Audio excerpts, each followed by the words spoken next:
Hello guys, this is Kamu. Welcome to my YouTube channel.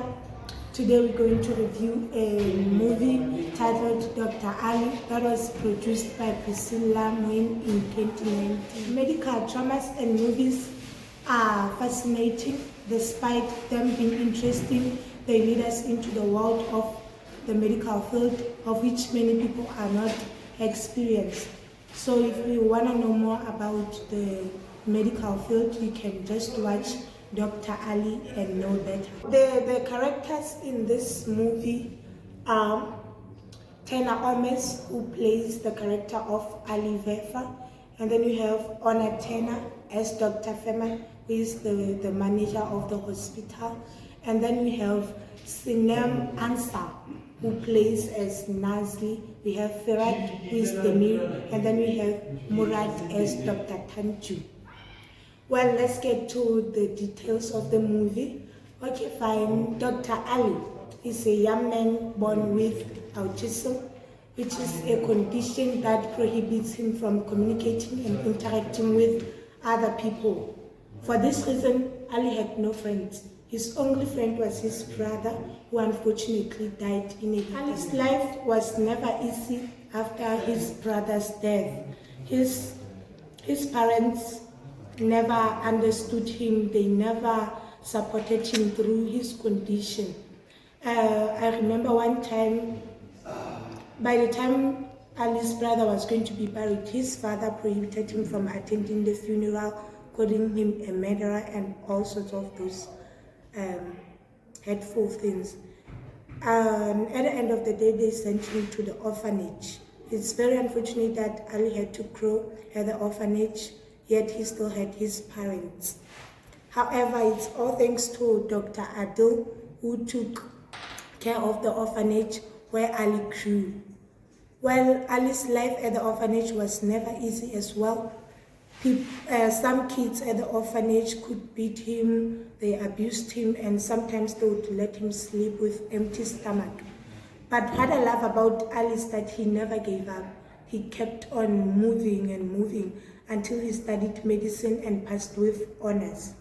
Now he's working at a private hospital as an assistant, a surgeon assistant. Well, Ali's hospital life was his new phase of life where he learned to interact and communicate with other people. You shouldn't think it was easy there too. It was still rough because some doctors couldn't understand him. They couldn't stand his character. He was not allowed to make mistakes, and at some point they criticized him. They undermined his opinions at the hospital and tried to come up with the new solution that to the disease or any other thing. They would want to test it first, They just couldn't go straight to what he said, and I could take that as criticism. However, Ali met his new colleagues, Demir, Nasli, and Tanju. Yeah, those were the colleagues of Ali at work. Well, they understood him at a later stage. They tried associating with him, working with him, and then life started to become better for him at the hospital. Remember guys, I said Ali couldn't make contact with people, he couldn't communicate, but we see Ali's life changing at the hospital.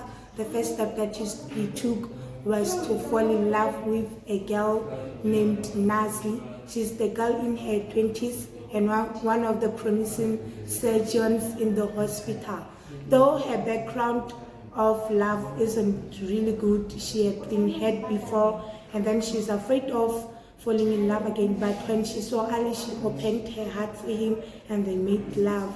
That was the best feeling ever. Ali and Nazli fell in love, and that was the best feeling for Ali, though he was afraid at the beginning, but Nazli took him all the way. She tried showing her how these things were. He fell in love with Nazli. Well, it was at the restaurant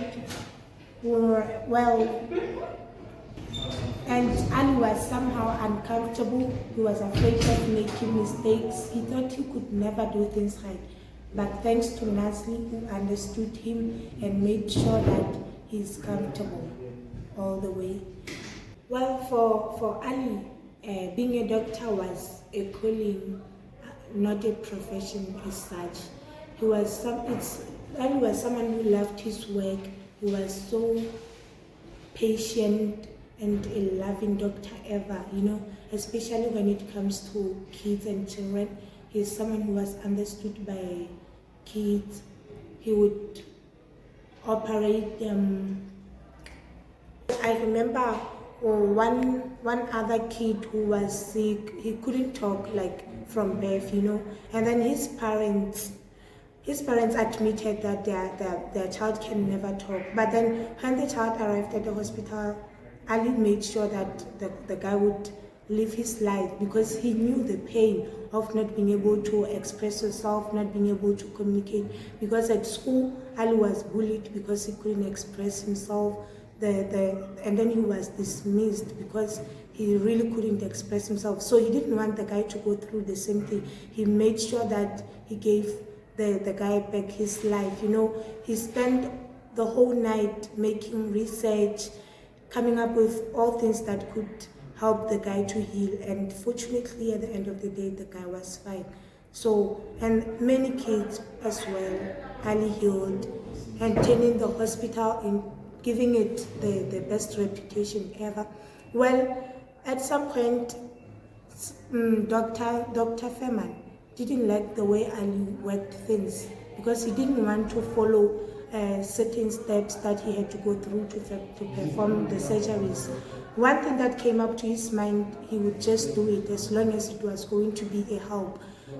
But then, at the end of the day, Dr. Furman realized that, Ali is doing this out of love, out of passion, and then he had to support him. He was one of the most serious doctors and the colleagues couldn't realize his other side, which was the good side, because he was always serious. He never wanted people who cross lines. He was a help to Ali, because he filled up the gap of Ali missing his brother, who died a very long time ago. He allowed Ali to call him his brother. He gave him a shoulder to cry on in rough days. He also advised Ali on love matters, but he never allowed him to cross the line. Unfortunately, Dr. Furman, like I mentioned, he had a good side, he had a good heart, and then he's the one who helped Demir to reunite with his father. Well, it seems like Demir's father abandoned him a very long time ago, and when he heard that he was a surgeon at the hospital, he came to apologize, trying to show him that he never meant to forsake him. And it was hard for Demir to forgive his father, but he did forgive him. And then 2 weeks after that, Ali's parents surprisingly came to the hospital too. Remember, I said they abandoned him when he was very young. They took him to the orphanage. But now they were back, trying to apologize to Ali, showing him that they were carrying the pain of losing their elder son, who was normal, who was the hope of the family. They tried to show Ali that they were very sorry. They wanted to apologize. And then Ali couldn't take it. He never thought that his father meant it. He kept himself busy with work, like Dr. Furman advised him to. He kept himself busy, but at the end of the day, he had to forgive his parents, because one never chooses his parents. He forgave them, but unfortunately his father died, So, what I love about this movie is that although people consider autism as a disease, but autism is not a disease, it's just that condition that does not allow one to interact with other people. But I love Ali because he never gave up, despite all the challenges he had to face in his childhood, at work, and in his love affairs. He never gave up. He kept going because he had a dream. So this just teaches us that nothing is impossible, despite the sickness or the condition you are in. If you have a goal, you can achieve it. So guys, if you haven't watched this movie, just go to the eVote, download the movie and watch. I'm sure you won't regret it. Thank you for watching. Please remember to like, subscribe and comment.